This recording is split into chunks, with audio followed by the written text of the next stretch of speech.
केलं, राज्यमंत्री केलं, पण निधी नसणाऱ्या खात्याचं तुम्ही आम्हाला मंत्रीपद कशाला दिलं? आता मग निधी असणाऱ्या खात्याचं मंत्रीपद तुम्हाला पाहिजे कशासाठी होतं? पैसे खाण्यासाठी होतं तर कशासाठी होतं हे सुद्धा मंत्र्यांनी ते सांगावं. आता त्यात मंत्री नाराज, त्याच्याबरोबर आता आम्हाला या जिल्ह्याचं पालकमंत्री पद असावं, कारण इथं निधी मोठा आहे. 600 कोटीचं बजेट आहे, 500 कोटीचं बजेट आहे, 300 कोटीचं बजेट आहे. म्हणजे बजेट बघून बऱ्याच लोकांना तिथं पालकमंत्री व्हायचंय.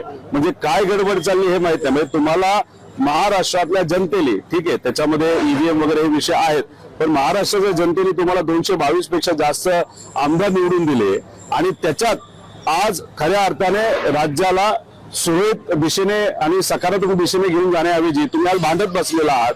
पालकमंत्री पद दिली गेली नाही, डीपीसीच्या बैठका तिथे झाल्या नाहीत का? तर सगळ्यांना चांगला पैसा असणारी खाती आणि पद आणि पालकमंत्री पद पाहिजे. दुर्दैव असं